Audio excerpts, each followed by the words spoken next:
उड़ान भरना है तो चाहे कई बार गिरना पड़े, सपनों को पूरा करना है चाहे खुद से भी लड़ना पड़े। सही कहा है, सपनों को पूरा करना है तो खुद से भी लड़ना पड़ेगा। वो सारे ऐशोआराम कंफर्ट छोड़ने पड़ेंगे, तभी तो जाकर आपको आपकी मंजिल मिलेगी। Hello everyone, welcome back to YouTube channel exam beginner. मैं आपका होस्ट विकास।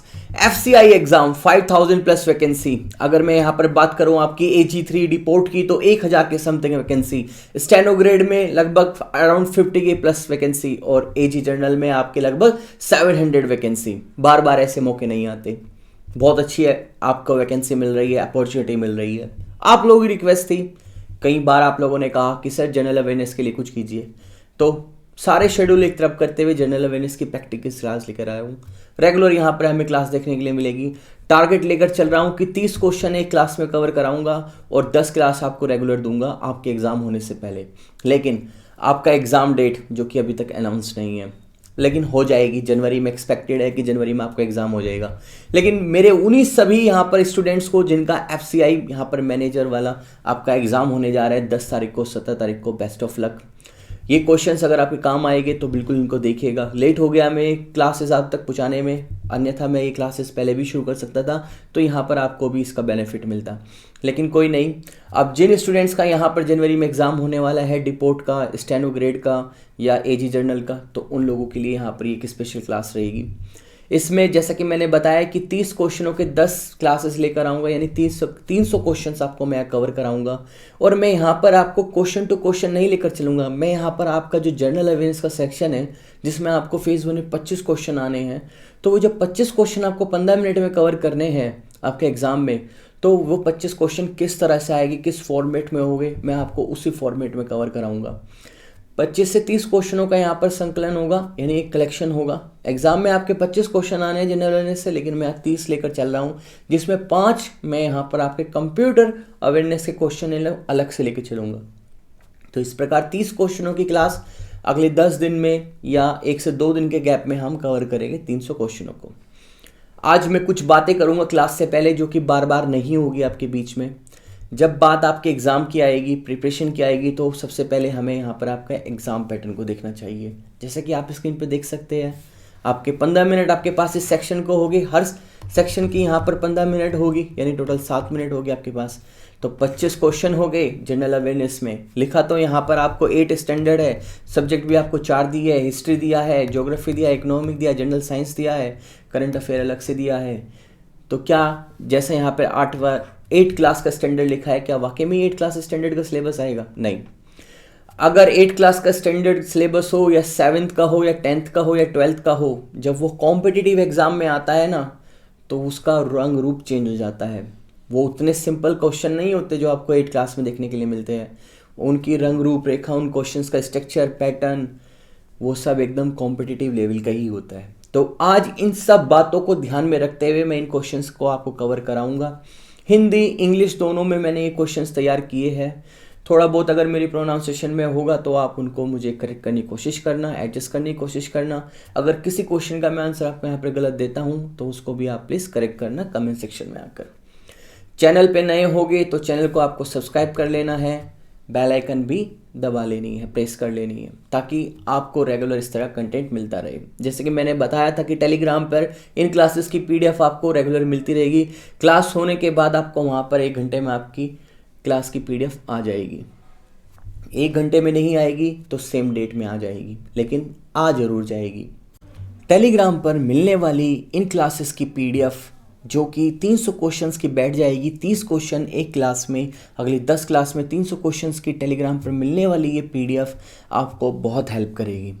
लेकिन मैं ये भी जानता हूँ कि यहाँ पर कुछ सीरियस एस्पिरेंट भी होंगे और कुछ ऐसे भी एस्पिरेंट होंगे जिनको सिर्फ महज ये एग्ज़ाम देकर देखना है। लेकिन बात जब उन सीरियस एस्पिरेंट की करता हूँ मैं, जिनको ये जॉब हर हाल में लेनी है, तो उन लोगों के लिए मैंने कुछ और अलग भी सोचा है। उनके लिए एक ऐसा एटमॉस्फेयर, एक ऐसा माहौल, उनके लिए एक ऐसे कंटेंट, ऐसे क्वेश्चंस जो उनकी मंजिल को और आसान बनाएंगे। यहाँ पर ये क्वेश्चंस जो मैं आपको यूट्यूब क्लास में दूंगा, ये बिल्कुल वाकई आपको हेल्प करेंगे। ये आपके एग्ज़ाम्स के 100% रेलिवेंट होंगे। अगर इन क्वेश्चंस को मैंने 4 घंटों में तैयार किया है तो उन क्वेश्चंस को मैंने 16 घंटों में तैयार किया है। अगर यहाँ पर मेरा मेहनत इतनी लगी है लगभग 4 घंटे की, तो वहाँ पर मेरी मेहनत 16 घंटे की लगी है। वो मेहनत मैंने उन लोगों के लिए की है जो सीरियस एस्पिरेंट हैं, जिनको वाकई ही ये नौकरी चाहिए, जिनका टारगेट ही ये है। जनरल अवेयरनेस में 25 क्वेश्चन की ही बात नहीं है, बाद में फ़ेज़ 2 में 45 क्वेश्चन की भी बात है। आपके फ़ेज़ 1 फ़ेज़ 2 को ध्यान में रखते हुए, यानी लगभग आपका यहाँ पर 25 नंबर का आपका फ़ेज़ 1 में और 45 नंबर आपके फ़ेज़ 2 में, 70 क्वेश्चनों को ध्यान में रखते हुए मैंने उन सभी सीरियस एस्पिरेंट के लिए कुछ अलग से डेटा तैयार किया है। यहाँ 300 क्वेश्चन है तो वहाँ पर 2000 से ज़्यादा क्वेश्चंस हैं। हर सेक्शन को मैंने ध्यान में रखा। जनरल स्टडीज़ के लिए मैंने अलग से काम किया, वहाँ पर मैंने करंट अफेयर के लिए अलग से काम किया, जनरल साइंस के लिए अलग से काम किया और कंप्यूटर अवेयरनेस के लिए अलग से काम किया। वे क्वेश्चंस आपकी तैयारी में 4 चांद लगाने के लिए है और ये क्वेश्चंस आपकी तैयारी को मजबूत करने के लिए है। मैं दोबारा बोलता हूँ, अगर यहाँ से आपकी तैयारी अच्छी होती है तो उनसे आपकी तैयारी में 4 चांद लगेंगे। लेकिन इस तरह की क्वालिटी सिर्फ कौन डिजर्विंग होती है? सीरियस एस्पिरेंट डिजर्विंग होते हैं। जैसे कि एक टीचर चाहकर भी क्लास की भीड़ में प्रेजेंट सभी स्टूडेंट्स के बीच वो एनर्जी या वो क्वालिटी डिलीवर नहीं कर पाता जो कि कुछ चुनिंदा बच्चों को होम ट्यूशन के रूप में वो देता है। मैं बात कर रहा हूँ हमारे सेपरेट अपकमिंग बैच की। ये बैच हमारी एप्लीकेशन पे अवेलेबल होगा। एग्जाम बिगनर की प्ले स्टोर पे एप्लीकेशन है एंड्रॉयड यूजर्स के लिए, वहाँ से जाकर इंस्टॉल कर आप इस बैच को में इनरोल कर पाएंगे।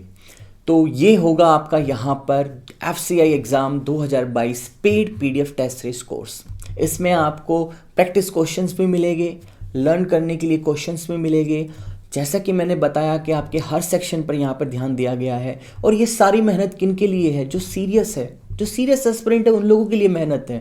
टाइम दिया है मैंने, यहाँ पर मेहनत की है आप लोगों के लिए, तब जाकर ये चीज़ें तैयार की और आप लोगों के बीच में लेकर आया हूँ और आपको बोल रहा हूँ। चाहे सारे सेक्शन कौन कौन से है, क्या यहाँ पर आपको डिलीवर होगा, वो एक बार छोटे से समय में आपको मैं यहाँ पर एक बार बता देता हूँ। सबसे पहले कमिटमेंट से ज़्यादा मिलेगा। और कैसे क्या मिलेगा कि आपके यहाँ पर 10 सेट होंगे, एक सेट में 25 क्वेश्चन रहेंगे जनरल अवेयरनेस के, यानी जनरल स्टडी के, जिसमें आपकी ज्योग्राफी होगी, इकोनॉमिक होगी, आपके यहाँ पर हिस्ट्री होगी, आपके यहाँ पर जनरल साइंस भी होगी, आपके यहाँ पर करंट अफेयर भी होगा। इनके मिक्सअप क्वेश्चंस के 25-25 क्वेश्चन के, जैसे कि आपके फ़ेज़ 1 में आने वाला है, उसके यहाँ पर आपके इस तरह के 10 सेट हो गए, यानी 250 क्वेश्चन हो गए। इसके बाद सेम इसी तरह 25-25 क्वेश्चन वाला आपके यहाँ पर कंप्यूटर अवेयरनेस के सेट हो गए 10, 250 क्वेश्चन आपके यहाँ से हो जाएंगे। लेटेस्ट जो आपका लास्ट 6 मंथ का करंट अफेयर है, जो कि सिर्फ इसी एग्ज़ाम के लिए ओरिएंटेड है, वो मैंने तैयार किया है। हिंदी इंग्लिश सब कुछ, हिंदी इंग्लिश दोनों लैंग्वेज में अवेलेबल होगा और सेपरेटली अवेलेबल होगा। यहाँ पर करंट अफेयर को मैं स्पेशल ध्यान दे रहा हूँ क्योंकि 5 नंबर का है।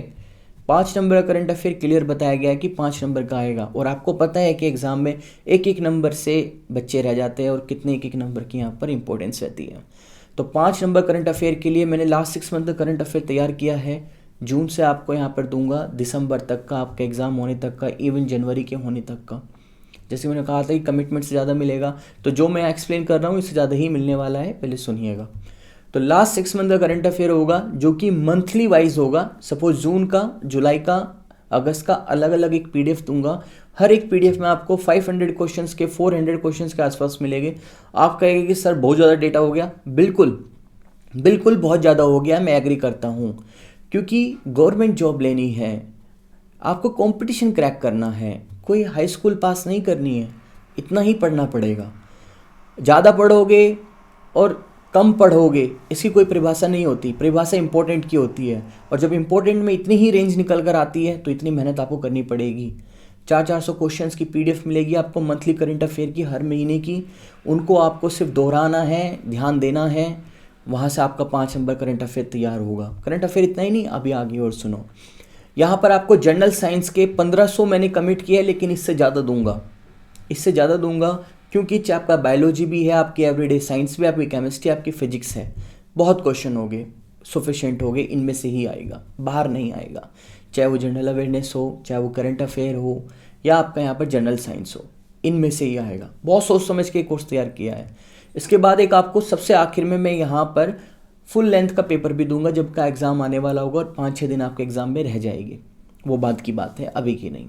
इसके बाद टॉपिक वाइज मैं आपको करंट अफेयर भी कराऊंगा। जैसे कि मैंने कहा था कि लास्ट 6 मंथ पे ही बात खत्म नहीं होती करंट अफेयर की, मैं यहाँ आपको topic wise current affair cover कराऊंगा। और कैसे होगा वो टॉपिक वाइज, देखिए वो ऐसे होगा, अपॉइंटमेंट्स पे मैं आपको 10 क्वेश्चन दूंगा एक प्रैक्टिस सेट बनाकर, अवार्ड्स पे आपको 10 क्वेश्चनों का एक सेट बनाकर दूंगा, रैंकिंग पर, इंडेक्स पर, स्पोर्ट्स पर, इस तरह से मैं आपके कई सारे यहाँ पर टॉपिक्स कवर कराऊंगा, उन पे 10-10 का आपको प्रैक्टिस सेट दूंगा। लेकिन ये वाला पार्ट भी मैं आपको लास्ट में कराऊंगा, दिसंबर के आसपास, या दिसंबर के लास्ट में या जनवरी की शुरुआत में, एग्ज़ाम डेट अनाउंस होने के आसपास, ताकि आपके 5 के नंबर पे प्रैक्टिस हो सके। मैं चाहूँगा कि आप इस बैच में इनरोल होकर जब आप ये लास्ट 6 मंथ करंट अफेयर अच्छे से कवर कर लो, उसके बाद मैं आपको एग्ज़ाम आने से 1 हफ्ते पहले इन प्रैक्टिस क्वेश्चंस को कवर कराना शुरू करूँगा करंट अफेयर के, जो कि टॉपिक वाइज हो गए। इसके बाद जितना मैंने यहाँ कहा, हो सकता है मैं इनमें और ज़्यादा क्वेश्चंस, प्रैक्टिस क्वेश्चंस के जो यहाँ 25-25 के मैंने 10 लिखे हैं, ये आगे चलकर 15 भी हो सकते हैं, टाइम रहा तो। बिल्कुल इंटेंशन क्या है कि आपको कम समय में अच्छी तैयारी करा सकूं, अच्छी चीज़ें आप तक डिलीवर कर सकूं, ये मेरी इंटेंशन है। और ये सब किसके लिए है? ये सब यूट्यूब की भीड़ के लिए नहीं है, ये सिर्फ उन सीरियस एस्पिरेंट के लिए है। इसकी अवेलेबिलिटी जो होगी वो हमारी एप्लीकेशन पर होगी, हिंदी इंग्लिश में सेपरेट बैच होंगे। कांटेक्ट कर सकते हो आप मुझे हमारे व्हाट्सएप नंबर के थ्रू, कोई भी आपकी क्वेरी होगी। और ये हमारी वेबसाइट रहेगी, वेबसाइट पे जाकर आप सारी डिटेल चेक कर पाओगे। आज शाम तक ये वहाँ पर अपलोड होगा, अभी फ़िलहाल की डेट में ये अपलोड नहीं है। शाम तक या कल 7 दिसंबर तक ये आपको हर हाल में अवेलेबल हो जाएगा। सब कुछ PDF फॉर्मेट में रहेगा। यहाँ पर जो आपके क्वेश्चंस हो गए, ये प्रैक्टिस सेट जनरल अवेयरनेस के या कंप्यूटर के, सब PDF फॉर्मेट में होंगे। क्वेश्चंस का लेवल, स्टैंडर्ड और पैटर्न एकदम एग्जाम से मिलता हुआ होगा। MCQs फॉर्मेट में होंगे 25 क्वेश्चन आपके जो होंगे, एक सेट में 25 क्वेश्चन होंगे और 25 के 25 क्वेश्चन आपके MCQs में होंगे।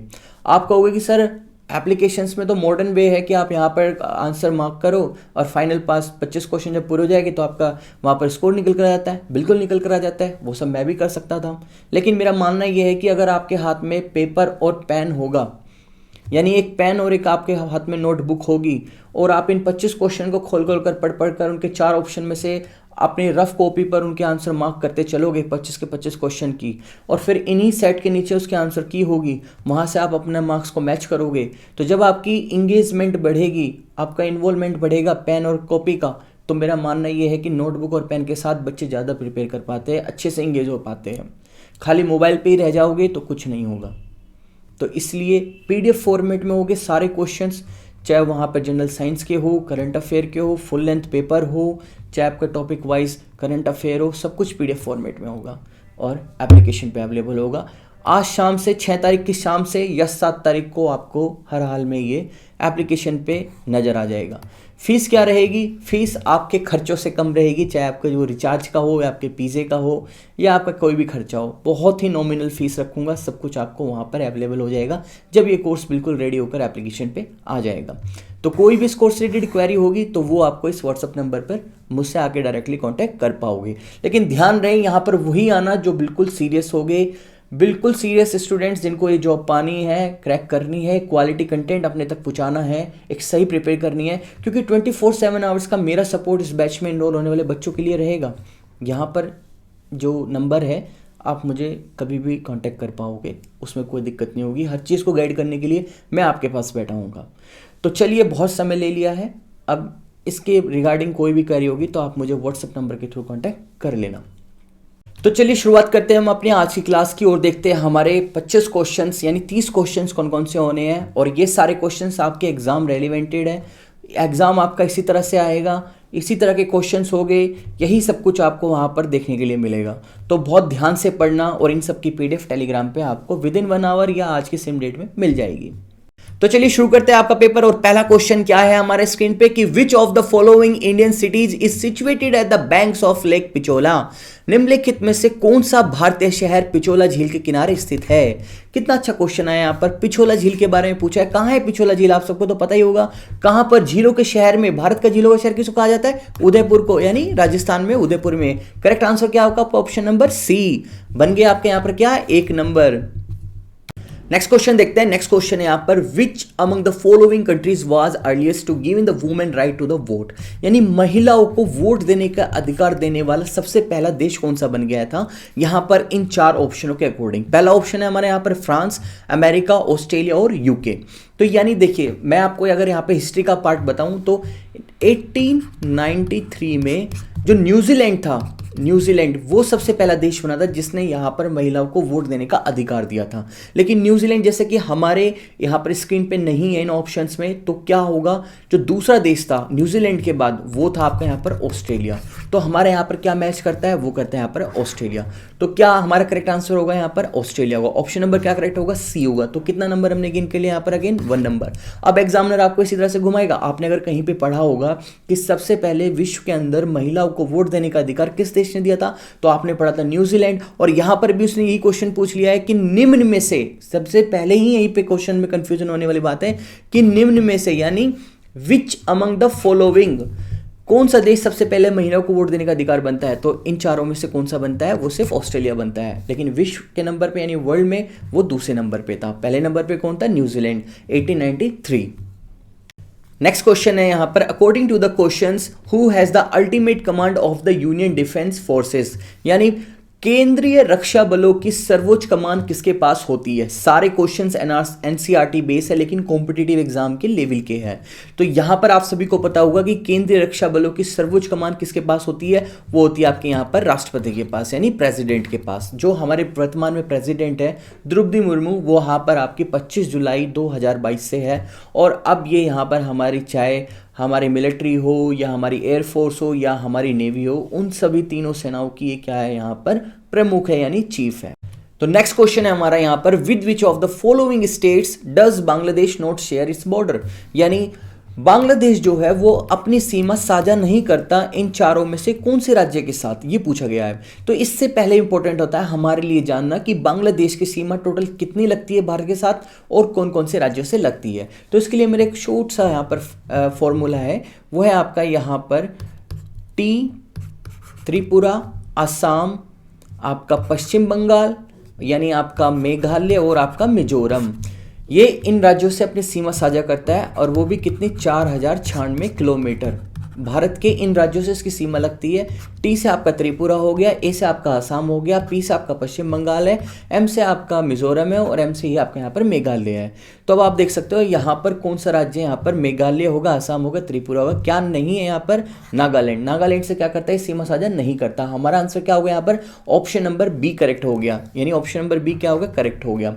अगेन हमारे यहाँ पर मार्क्स हो गए कितने करेक्ट, 1 करेक्ट हो गए। अगला क्वेश्चन है यहाँ पर क्रोमाइट नामक खनिज का वैज्ञानिक नाम निम्नलिखित में से कौन सा है, ये पूछा गया है। यानी विच of the following is the scientist name of the mineral called chromite. Chromite क्या होता है, बेसिकली वो यहाँ पर आयरन से मिलकर, आपके क्रोमियम से मिलकर और आपके ऑक्साइड से मिलकर बना होता है, जिसका एक यहाँ पर रासायनिक फॉर्मूला होता है, वो होता है FeCr2O4। ये यहाँ पर इसका एक फॉर्मूला होता है। और इसमें जैसे कि मैंने बताया कि आयरन, क्रोमियम और ऑक्साइड पाया जाता है, तो जो इसका यहाँ पर नाम बनता है वो बनता है यहाँ पर इसका iron chromium oxide. Option number क्या करेक्ट हो गया हमारा यहाँ पर, बी करेक्ट हो गया। यही क्वेश्चंस हो गए आपके एग्जाम में, यही पैटर्न है, यही लेवल है, सब एनसीईआरटी बेस्ड क्वेश्चंस है, बड़े ही इंपॉर्टेंट क्वेश्चंस है, ध्यान से देख रहे हैं इनको। तो अगला क्वेश्चन है हमारे यहाँ पर what is the approximate speed in kilometre per second of the earth in its orbit around the sun. यानी जो आपका सूर्य के चारों ओर जो पृथ्वी अपनी कक्षा में घूम रही है वो कितने सेकंड किलोमीटर की स्पीड से घूम रही है, ये पूछा है। क्या वो 500 है, 10 है या 100 है या 300 है, कौन सा है, ये पूछा गया यहाँ पर। तो देखिए जो हमारी अर्थ है, आपको पता है जैसे कि ये सपोज ये सन है और सन के जो अर्थ है वो एक यहाँ पर सर्कुलर ऑर्बिट में घूम रही है। ऐसे कवर कर रही है। और जो सन के ऑर्बिट में जो आपकी अर्थ घूम रही है सर्कुलर ऑर्बिट में, तो यहाँ पर जो आपकी अर्थ है वो ये मानिए कि लगभग 1.6 माइलस्टोन का 1.6 मिलियन का माइलस्टोन डिस्टेंस कवर करती है, यानी इतनी 1.6 मिलियन की डिस्टेंस वो कवर करती है। कितना? 24 घंटे में। और अगर हम इसको यहाँ प्रति सेकंड में भी लेकर आए तो वो लगभग 30 किलोमीटर पर सेकंड की स्पीड बैठती है। तो यहाँ पर आपका करेक्ट आंसर क्या होगा? वो होगा ऑप्शन नंबर डी, यानी 30। ये भी हमने यहाँ पर क्या कर लिया? करेक्ट कर लिया। एक नंबर और क्या हो गया हमारा? ऐड हो गया। अगला क्वेश्चन देखते हैं। नथुल्ला दर्रा भारत को उसके किस पड़ोसी देश से जोड़ता है? यानी जो आपका नथुल्ला पास है वो कनेक्ट करता है इंडिया को कौन सी नाइबर कंट्री से, ये पूछा गया है। तो ये आपको भी पता होगा कि जो नथुल्ला दर्रा है या नथुल्ला पास है वो आपका 14,450 फीट की हाइट पर है समुद्र तल से, यानी सी लेवल से आपके। और ये एक ऐसा ही अकेला इतनी हाइट का पास है जो मोटरेबल है, जिसपे व्हीकल चल सकते हैं, 2 व्हीलर 4 व्हीलर और हैवी व्हीकल्स भी यहाँ पर चल सकते हैं। और ये कौन से बॉर्डर टेरिटरी पे बना हुआ है? ये इंडो और टिबेटियन जो टेरिटरी है वहाँ पर ये बना हुआ है। यानी ये आप कह सकते हैं ऑप्शन के अकॉर्डिंग ये चीन को यानी चाइना को, ऑप्शन नंबर डी, चाइना को और भारत को जोड़ता है नथुल्ला पास। तो ये आंसर होगा हमारा यहाँ पर ऑप्शन नंबर डी, यानी चीन करेक्ट होगा। एक और हमारा मार्क्स यहाँ पर ऐड हो गया। अगला क्वेश्चन देखते हैं। अगला क्वेश्चन है हमारे यहाँ पर, Dholavira N archaeological site is associated with the which period? यानी जो धौलावीरा आपकी जो साइट थी, एक पुरातात्विक स्थान था भारत के अंदर जो खोज करने पे मिला था, वो कौन से समय अवधि से जुड़ा हुआ है? जो कि 4 समय अवधि आपको यहाँ पर दी हुई है, इनमें से कौन से समय अवधि पे जुड़ा हुआ है ये आपको यहाँ पर बताना है।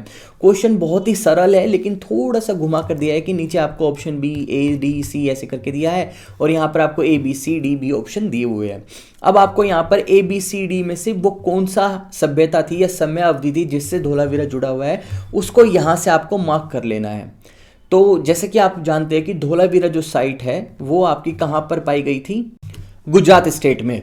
तो ये कौन से टाइम पीरियड में पाई गई थी? ये आपकी यहाँ पर पाई गई थी 1990 से 2005 के बीच में। जो धौलावीरा जो साइट है वो आपकी यहाँ पर जो आपकी ASI है उसके द्वारा 1990 से 2005 के बीच में यहाँ से कुछ ना कुछ मिलता रहा था जब यहाँ पर खुदाई चल रही थी। तो धौलावीरा गुजरात के अंदर है और ये आपको पता है कि कौन सी सभ्यता से जुड़ी हुई है? ये सिंधु घाटी सभ्यता से जुड़ी हुई है, आप सभी ने पढ़ा हुआ है। तो यहाँ पर करेक्ट आंसर क्या होगा? यहाँ पर आपका ऑप्शन करेक्ट क्या होगा? सी होगा। तो आपको किसको देखना है? सी को देखना है। लेकिन कौन से नंबर पर? 4th नंबर पर है। तो हमारा यहाँ पर आंसर क्या हो गया? डी हो गया, लेकिन उसका आंसर क्या है? सी। तो सिंधु घाटी सभ्यता, Indus civilization, option number D, जिसका आंसर है सी। तो हमारा क्या हो गया? यहाँ पर एक और नंबर ऐड हो गया। नेक्स्ट क्वेश्चन देखते हैं। नेक्स्ट क्वेश्चन है यहाँ पर, in which of the following years was the Rajya Sabha first constituted? यानी पहली बार राज्यसभा गठन कब हुआ था ये पूछा गया है। आप सभी को पता है कि राज्यसभा गठन कब हुआ था। यहाँ पर आपका 3 अप्रैल और कब? 1952। यहाँ पर हमारे जो डॉक्टर एस राधाकृष्ण थे वो यहाँ पर आपके क्या बने थे? चेयरमैन बने थे, यानी सभापति बने थे। और आगे चलकर वो हमारे राष्ट्र के क्या बने थे? उपराष्ट्रपति भी बने थे। तो 3 अप्रैल 1952 में हमारी यहाँ पर राज्यसभा का गठन हुआ था पहले। तो ऑप्शन क्या करेक्ट हो गया हमारा यहाँ पर? ऑप्शन नंबर ए करेक्ट हो गया। तो एक मार्क्स क्या हो गया हमारा? एक और ऐड हो गया। अगला क्वेश्चन है हमारा यहाँ पर, निम्नलिखित क्रांतिकारियों में से कौन मास्टर दा के नाम से प्रसिद्ध थे? यानी among of the following revolutionaries was a popularly known as the master da. अब यहाँ पे आपको 4 नाम दिए, अशफाकुल्ला खां, बुटकेश्वर दत्त, राम प्रसाद बिस्मिल और सूर्य सेन। इन 4 में से किसको यहाँ पर मास्टर दा के नाम से पुकारा जाता था ये पूछा गया है क्वेश्चन के अंदर।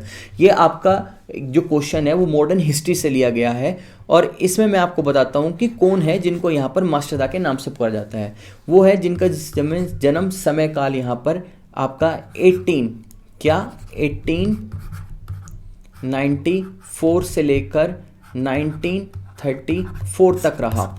और इन्होंने अपने जीवन काल में क्या किया? सिर्फ स्वतंत्रता के लिए भाग लिया। स्वतंत्रता, भारत की स्वतंत्रता कराने के लिए ब्रिटिशों के खिलाफ इन्होंने कई सारे मोर्चे निकाले, बम विस्फोट भी इन्होंने अपने टाइम पे किए। तो इस वजह से इन्हें मास्टर दा बुलाने लग गए थे। तो ये थे यहाँ पर सूर्य सेन। तो आपका जो करेक्ट आंसर होगा वो आपका ऑप्शन नंबर डी, यानी सूर्य सेन।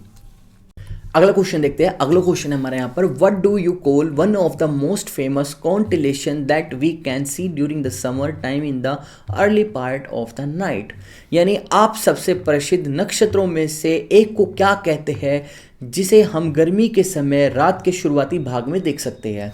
क्वेश्चन थोड़ा अटपटा लगेगा आपको, लेकिन मैं बताता हूँ। एक तारामंडल होता है हमारे यहाँ पर, जब गर्मियों के दिन होते हैं तब वो अच्छे से हमें नज़र आता है आसमान में। इन दिनों सर्दियों में नज़र नहीं आता। जब गर्मियों में रात होनी शुरू होती है तो वो हमें तारामंडल आसानी से नज़र आता है। तो जब रात की शुरुआती भाग होती है, यही कह रहा है उसमें, वहाँ पर हमें वो तारामंडल नज़र आता है। तो यहाँ पर 4 तारामंडलों के नाम दिए हैं, इनमें से वो कौन सा है ये पूछा गया है। क्या वो कैसियोपियम है, वो आर्स माइनर है, या वो ओरियन है, या वह सप्तऋषि तारामंडल है, ये आपको यहाँ पर बताना है।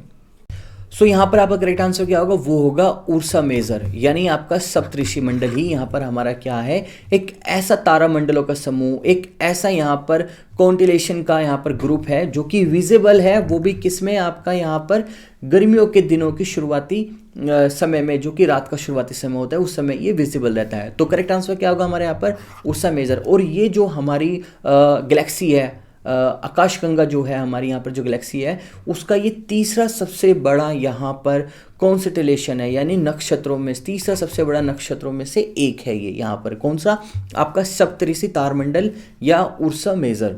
तो यहाँ पर भी हमने क्या कर लिया, 1 मार्क्स अपना ऐड कर लिया। अगला क्वेश्चन देखते हैं। अगला क्वेश्चन है यहाँ पर, भारत की 2011 जनगणना के अनुसार देश का दूसरा सबसे अधिक जनसंख्या वाला राज्य कौन सा है।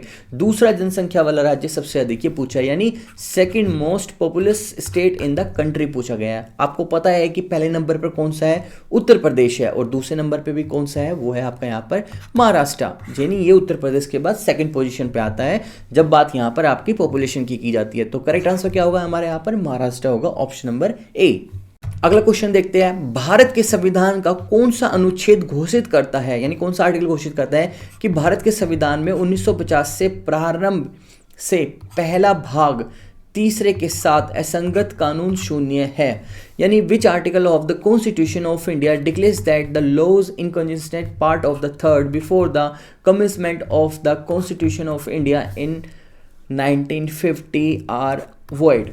तो देखिए, आप मुझे यहाँ पर पूछोगे कि सर पॉलिटी तो हमारे सिलेबस में है ही नहीं, हिस्ट्री है, ज्योग्राफी है, इकोनॉमी है, करंट अफेयर है, जनरल साइंस है, तो ये यहाँ पर कॉन्स्टिट्यूशन के क्वेश्चन ही क्यों।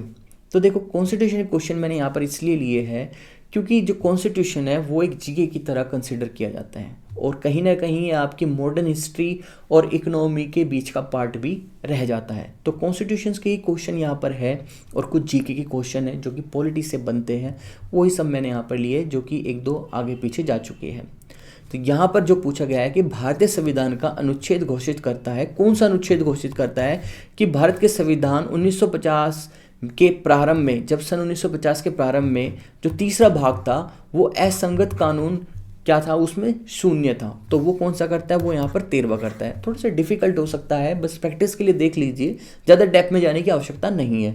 तो करेक्ट आंसर क्या होगा आपका यहाँ पर, 13वां होगा। जो 13वां हमारा अनुच्छेद यानी आर्टिकल है, वो यही डिक्लेयर करता है कि जो भाग थर्ड है वो असंगत कानून क्या रखता है, शून्य रखता है, यानी 0 रखता है। तो ऑप्शन नंबर क्या होगा हमारे यहाँ पर, बी होगा, थर्ड।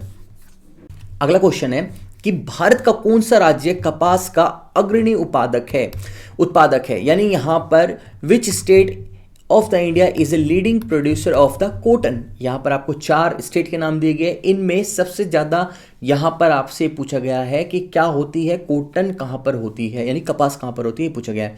तो देखिए, जो एक आपका यहाँ पर जो कपास होती है, कॉटन होती है, वो एक प्रकार का सेल्यूकोज फाइबर होता है, और ये जो सबसे ज़्यादा यहाँ पर इसकी उत्पत्ति होती है, यानी प्रोड्यूस होता है जो सबसे ज़्यादा, वो होता है आपका कहाँ पर, एकमात्र गुजरात में। गुजरात राज्य में ये सबसे ज़्यादा इसकी पैदावार होती है, और इसके बाद आता है यहाँ पर क्या, महाराष्ट्र। लेकिन हमारे लिए यहाँ पर सबसे ज़्यादा पूछा गया है न, आपके लीडिंग पूछा गया है, यानी सबसे अग्रणी कौन है, तो वो गुजरात है। ऑप्शन नंबर क्या होगा हमारे यहाँ पर, 1 करेक्ट होगा। एक आंसर हमने यहाँ पर, यानी 1 मार्क्स हमने यहाँ पर और गेन कर लिया।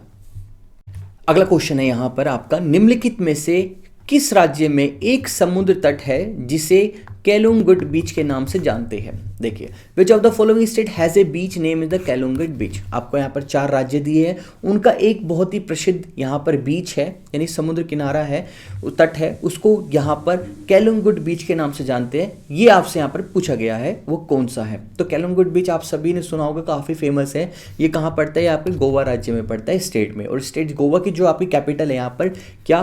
पणजी।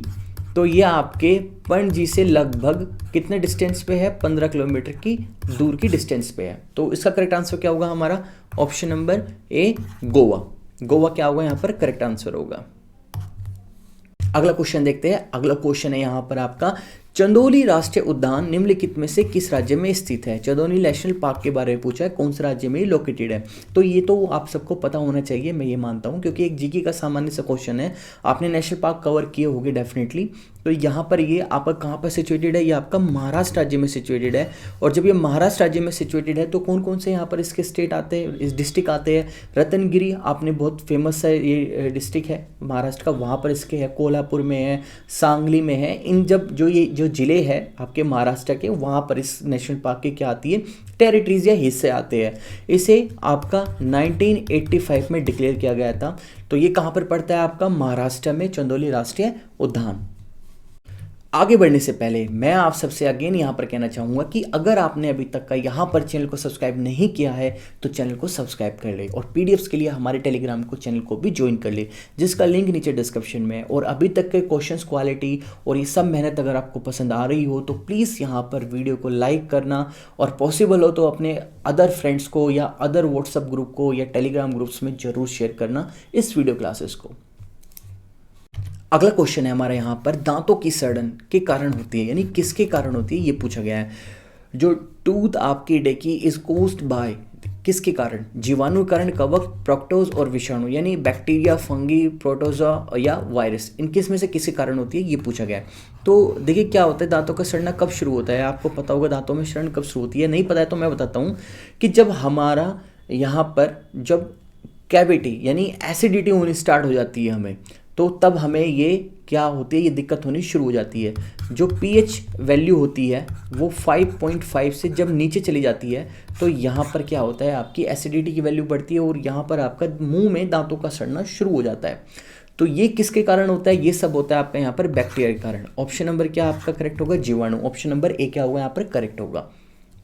आगे देखते हैं, नेक्स्ट क्वेश्चन है हमारे यहाँ पर, which state government has sign an MOU with a Flipkart to create a pool of supply chain operators in the state. यानी किस राज्य ने फ्लिपकार्ट श्रृंखला आपूर्ति ऑपरेटरों का पूल बनाने के लिए फ्लिपकार्ट के साथ एक समझौता ज्ञापन पर हस्ताक्षर किया है?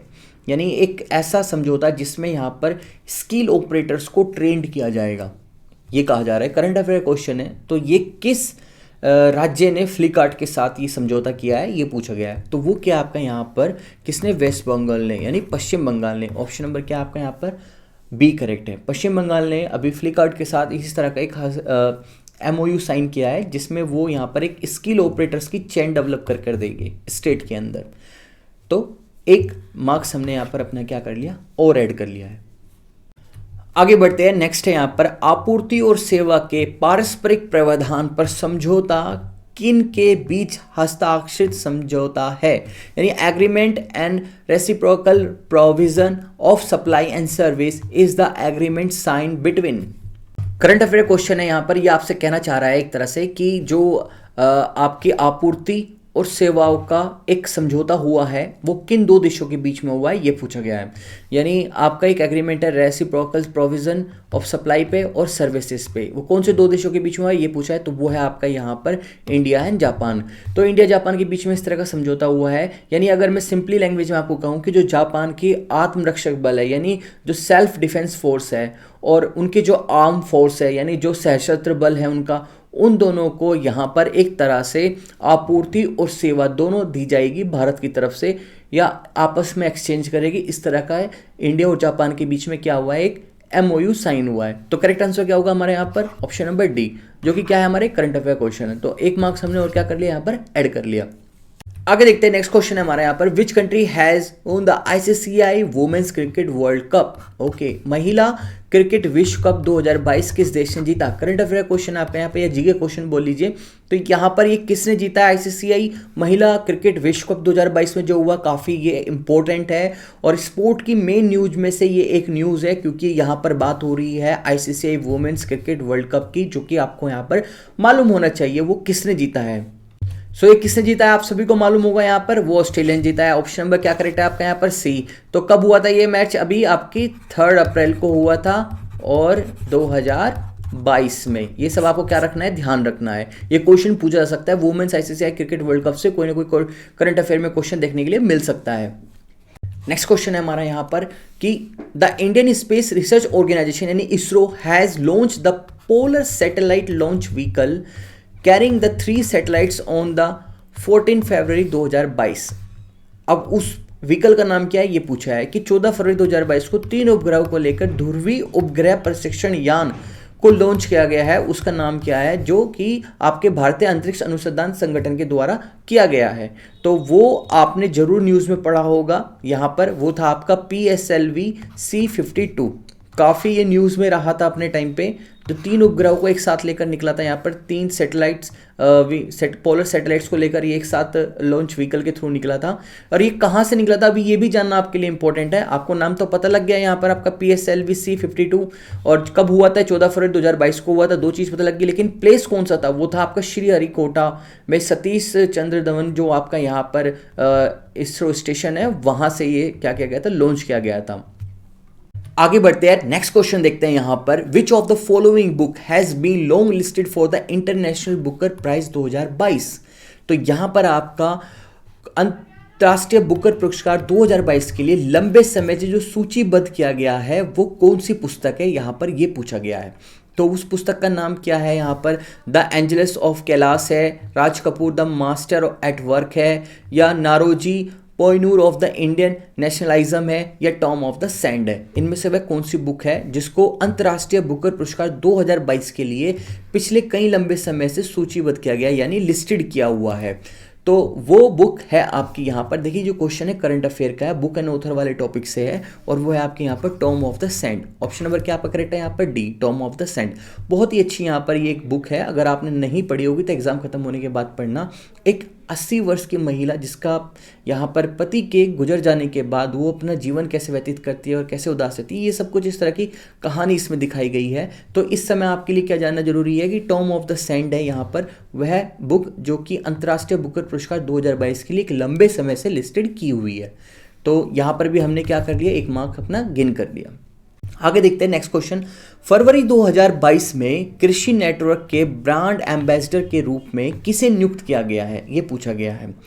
कृषि नेटवर्क के ब्रांड एम्बेसडर के रूप में किसे नियुक्त किया गया है, तो यहाँ पर किसको किया गया है, वो किया गया है यहाँ पर पंकज त्रिपाठी को। करंट अफेयर क्वेश्चन है ये आपका यहाँ पर, और जिसका करेक्ट आंसर है वो है आपका यहाँ पर पंकज त्रिपाठी। ऑप्शन नंबर क्या आपका करेक्ट है यहाँ पर, डी, पंकज त्रिपाठी। आगे बढ़ते हैं, नेक्स्ट क्वेश्चन है यहाँ पर, the 9th joint military exercise Lamitiye 2022 has been held between India and other country. तो जो नोवा आपका यहाँ पर संयुक्त सैन्य अभ्यास था जिसको लामिते 2022 भारत और किसके बीच में आयोजित हुआ था ये पूछा गया। करंट अफेयर क्वेश्चन है, मिलिट्री एक्सरसाइज से आपका यहाँ पर क्वेश्चन पूछा गया है, डिफेंस एक्सरसाइज से। तो यहाँ पर ये किस किस देश के बीच में हुआ था ये पूछा जा रहा है। तो ये हुआ है आपका यहाँ पर सेशल्स के बीच में, सेशल्स और भारत के बीच में। जो सेशल्स का यहाँ पर सुरक्षा बल है यानी आपका यहाँ पर जो डिफेंस फोर्स है उसके बीच में यहाँ पर ये क्या हुआ है, नौवां संयुक्त अभ्यास हुआ है लामेटे, जिसको 2022 बोलते हैं। और अगर आपको यहाँ पर सेशल्स के बारे में ना पता हो तो सेशल्स जो है वो 115 कितना 115 जो आपके आइसलैंड होते हैं उनका क्या है, ये एक ग्रुप है, समूह है, एक राष्ट्र है अपने आप में, जो कि आपके कहाँ पड़ता है, ये आपके इंडियन ओशन में है और आपकी ईस्ट अफ्रीका वाली साइड आता है। तो इन दो देशों के बीच में यहाँ पर ये नौवां संयुक्त सैन्य अभ्यास हुआ है। तो करेक्ट आंसर क्या होगा हमारे यहाँ पर, सेशल्स। ऑप्शन नंबर क्या, डी। नेक्स्ट क्वेश्चन देखते हैं यहाँ पर आपका, on board my years in BBCI नामक पुस्तक के लेखक कौन है? अगेन आपका यहाँ पर करंट अफेयर का बुक एंड ऑथर वाले क्वेश्चन चल रहे हैं, जिसमें who is the author of the book title on board my years in BBCI, ये पूछा गया है। तो इसका ऑथर कौन है यहाँ पर, ये आपको बताना है। वो है आपके यहाँ पर रत्नकार शेट्टी। ऑप्शन नंबर क्या है आपका यहाँ पर? सी, रत्नकार शेट्टी। इन्होंने यहाँ पर ये मार्च 2022 में यहाँ पर अपनी एक फेमस बुक को लिखा है। आगे देखते हैं नेक्स्ट क्वेश्चन।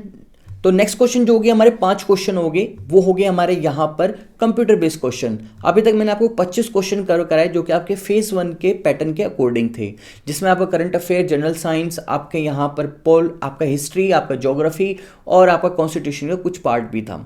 तो इस तरह से हमने यहाँ पर 25 क्वेश्चन कवर किए, और अब जो 5 क्वेश्चन हम कवर करेंगे ये फेज 2 की प्रिपरेशन के लिए कवर करेंगे, जिसमें कि हमारा पहला क्वेश्चन है यहाँ पर, निम्नलिखित में से एक आउटपुट डिवाइस नहीं है, यानी विच of the following is not a output device. कौन सी आउटपुट डिवाइस नहीं है? प्लॉटर भी एक आउटपुट डिवाइस है, यानी एक टैब होती है, एक टैबलेट होती है, उस टैब में हम ड्रॉ करते हैं, जिसकी इमेजेस क्या होती है वो कंप्यूटर पे आती है। और प्रिंटर जो है वो भी एक आउटपुट डिवाइस है, जिसमें से हमें क्या मिलती है? इमेजेस मिलती है। कंप्यूटर से हम कमांड देते हैं और वहाँ से हमें इमेजेस मिल जाती है, या प्रिंटेड हमें क्या मिलते हैं? टेक्स्ट मिल जाता है। इसके बाद जो हमारा मॉनिटर है वो भी एक हमारा आउटपुट डिवाइस है, यानी जो हमें डिस्प्ले करता है इंफॉर्मेशन को। और जो हमारा स्कैनर है, स्कैनर हमारा क्या है यहाँ पर? एक आउटपुट डिवाइस नहीं है, यानी हमारा आंसर क्या होगा यहाँ पर? स्कैनर होगा, क्योंकि स्कैनर से हम कमांड भेजते हैं, डेटा भेजते हैं, डेटा को फीड करते हैं किसमें? कंप्यूटर के अंदर। जैसे कि आपने देखा होगा, बेसिकली स्कैनर में हम कोई भी पेपर स्कैन करते हैं तो वो क्या होता है, उसकी जो एक सॉफ्ट कॉपी होती है, सॉफ्ट कॉपी फाइल कहाँ जनरेट हो जाती है? हमारे कंप्यूटर में जनरेट हो जाती है। तो इसके लिए स्कैनर क्या होगा यहाँ पे? एक इनपुट डिवाइस होगी, ना कि आउटपुट। तो करेक्ट आंसर क्या होगा हमारा? Option number C. आगे देखते हैं, नेक्स्ट क्वेश्चन है हमारे यहाँ पर, कंप्यूटर में घड़ी और कैलेंडर कहाँ होते हैं? ये पूछा गया है कि where do you find the clock and calendar on the computer. देखिए, जैसे कि मान लीजिए कंप्यूटर की स्क्रीन है, और इस कंप्यूटर की स्क्रीन में आपका कैलेंडर और वॉच कहाँ होती है? आप सभी को पता है कि इस कॉर्नर में होती है, यहाँ पर। तो ये लेटेस्ट विंडो टाइम चल रही है आजकल सभी सिस्टम में, तो यहाँ पर आपका क्या होती है? क्लॉक, और आपको यहाँ पर कैलेंडर देखने के लिए मिलेगा। तो इसको हम क्या बोलते हैं? हमारी टास्क बार बोलते हैं। ऑप्शन नंबर क्या करेक्ट होगा यहाँ पर? ऑप्शन नंबर आपका बी करेक्ट रहेगा। नेक्स्ट क्वेश्चन है यहाँ पर कि GUI in the contacts of the computer stand for, यानी कंप्यूटर के संदर्भ में GUI का क्या अर्थ होता है? एक आपको यहाँ पर शॉर्ट फॉर्म दिया, उसकी फुल फॉर्म पूछी जा रही है। तो ये होती है आपके यहाँ पर ग्राफिकल यूजर इंटरफेस। आप सभी ने सुना होगा graphical user interface. Option number क्या करेक्ट होगा यहाँ पर? सी करेक्ट होगा, ग्राफिकल यूजर इंटरफेस। आगे है next question, which of the following is not a part of A personal computer. निम्नलिखित में से कौन सा पर्सनल कंप्यूटर का भाग नहीं है? तो कौन सा पर्सनल भाग नहीं है कंप्यूटर का, ये पूछा गया है। पर्सनल कंप्यूटर क्या होते हैं? बेसिकली सबसे पहले ये जानिए, पर्सनल कंप्यूटर होते हैं आपके लैपटॉप, जिसे आप पर्सनली यूज़ कहीं पे भी कर सकते हो। तो जो आपके लैपटॉप है उसके क्या क्या पार्ट होते हैं? उसमें रैम भी होती है, जिसको हम बोलते हैं रैंडम एक्सेस मेमोरी, एक रोम भी होती है जिसको बोलते हैं हम रीड ओनली मेमोरी, और उसमें आपका CPU भी होता है, यानी जिसको बोलते हैं हम कंप्यूटर प्रोसेसिंग यूनिट। लेकिन उसमें हमारा USB नहीं होता, जिसको हम यहाँ पर यूनिवर्सल सीरियल बस सिस्टम बोलते हैं, वो यहाँ पर यूज़ नहीं होती, जो कि स्पेशली कई सारे कंपोनेंट्स को कंप्यूटर को इंटीग्रेट करने के लिए, यानी आपस में जोड़ने के लिए यूज़ की जाती है। तो बेसिकली आपको गेमिंग सिस्टम में या डेस्कटॉप सिस्टम में देखने के लिए मिलती है क्या? USB। लेकिन यहाँ पर आपसे जो क्वेश्चन पूछा गया पर्सनल कंप्यूटर का भाग नहीं है, तो यहाँ पर ये तीनों तो क्या हो गए? इस पर्सनल कंप्यूटर के भाग हुए, लेकिन ये क्या हुआ? इसका भाग नहीं हुआ। तो यहाँ पर जो आपका करेक्ट आंसर बनेगा वो बनेगा आपका USB। ऑप्शन नंबर क्या? ए, USB। नेक्स्ट क्वेश्चन और लास्ट क्वेश्चन है आज की इस क्लास का, जो कि है कंप्यूटर का मस्तिष्क भी कहा जाता है। बहुत ही सिंपल और जनरल नॉलेज का क्वेश्चन है कि is also called a brain of the computer. क्या होता है वो होता है आपका यहाँ पर CPU, यानी central processing unit. Central processing unit को क्या बोला जाता है? यहाँ पर कंप्यूटर का मस्तिष्क भी कहा जाता है। यानी आपका करेक्ट आंसर क्या होगा? Option number D. यहाँ पर भी हमने क्या कर लिया है? एक क्वेश्चन ऐड कर लिया है। तो अभी तक हमने जो टोटल क्वेश्चन कवर कर लिए हैं वो 25 तो एक कवर किए हमने, और 5 हमने यहाँ पर कंप्यूटर कवर किए, यानी टोटल 30 क्वेश्चन आज हमने यहाँ पर कवर किए, जो कि इजी भी थे, थोड़े मॉडरेट थे, कुछ डिफिकल्ट भी थे। जैसे कि कॉन्स्टिट्यूशन वाले जो क्वेश्चंस आए वो थोड़े से डिफिकल्ट थे, और यहाँ पर जो कुछ सिंपल जनरल नॉलेज के, करंट अफेयर के सब तरह के क्वेश्चंस मैंने यहाँ पर लिए, जनरल साइंस से, आपके हिस्ट्री से, हर तरह के, चाहे आपका वहाँ पर मॉडर्न हिस्ट्री का हो, एंशिएंट हिस्ट्री का हो, मिडिल हिस्ट्री का हो, सब क्वेश्चंस यहाँ पर एडिट थे। इन 30 क्वेश्चनों में मैंने आपको सारे 5 से 6 जो सब्जेक्ट दिए गए FCI के, वो बिल्कुल मैंने यहाँ पर आपको कंप्लीटली पूर्ण रूप से तैयार कराने की कोशिश की, उनका रिवीजन कराने की कोशिश की। आज करंट अफेयर कुछ मैंने यहाँ पर साल की शुरुआत से लिया था, लेकिन मैं रिकमेंड करूँगा कि जब आप एग्जाम में प्रिपेयर करो तो लास्ट 6 मंथ करंट अफेयर को अच्छे से प्रिपेयर करना।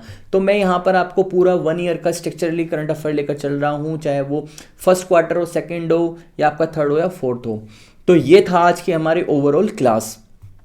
तो एफसीसीआई की जनरल अवेयरनेस में हमने टोटल 30 क्वेश्चंस कवर किए आज की अपनी पहली क्लास में। आने वाली इसी तरह की 10 क्लासों में हम और न जाने कितनी तरह के क्वेश्चंस का प्रैक्टिस करेंगे, चाहे वो करंट अफेयर के होंगे, जनरल साइंस के होंगे, आपके यहाँ पर मॉडर्न हिस्ट्री से हो, चाहे आपके यहाँ पर ज्योग्राफी से हो। तो बहुत ही अच्छा रिवीजन अपना कंटिन्यू बनाए रखने के लिए मैं अगेन कहूंगा कि हमारे चैनल को सब्सक्राइब करना ना भूलना और टेलीग्राम चैनल को भी ज्वाइन करना ना भूलना। बाकी अगर आपके आज की क्लास को लेकर कोई भी डाउट होगा या मैंने किसी भी क्वेश्चन का आंसर यहाँ पर गलत दिया होगा तो आप कमेंट सेक्शन में आकर उसको बिल्कुल करेक्ट करना। अदरवाइज अगर मुझसे ये सब मिस्टेक ना हुई होगी तो आप भी अपनी एक रिस्पॉन्सिबिलिटी पूरी करना कि कमेंट सेक्शन में आकर जरूर बताना कि आपको यहां पर ये सेशन कैसा लगा। और भी कोई आपकी क्वेरीज होगी तो उसके रिगार्डिंग भी आप मुझे नीचे कमेंट सेक्शन में आकर कांटेक्ट कर सकते हैं। अदरवाइज मेरे व्हाट्सएप नंबर के थ्रू मुझसे डायरेक्ट भी कांटेक्ट कर सकते हैं। जब बात इस बैच की आएगी एक सीरियस एस्पिरेंट के लिए तो उसके रिगार्डिंग पे आप हमें हमारे दिए गए व्हाट्सएप नंबर के थ्रू कांटेक्ट कर सकते हैं। 6 तारीख की रात से या 7 तारीख से आपको इस बैच की अवेलेबिलिटी हमारी एप्लीकेशन पे हो जाएगी। सब कुछ यहाँ पर आपको अवेलेबल कराया जाएगा, लेकिन ये सिर्फ होगा, मैं उन्हीं के लिए रिक्वेस्ट करूंगा जो यहाँ पर सीरियस एस्पिरेंट होंगे। सो कोई भी डाउट या क्वेरी होगी तो कमेंट सेक्शन या व्हाट्सएप के थ्रू मुझसे जरूर कांटेक्ट करना। वीडियो को लाइक, चैनल को सब्सक्राइब और बाकी लोगों में शेयर करना ना भूलना। मिलता हूं आपको इसी तरह नेक्स्ट क्लास में, तब तक का टिल देन बाय बाय।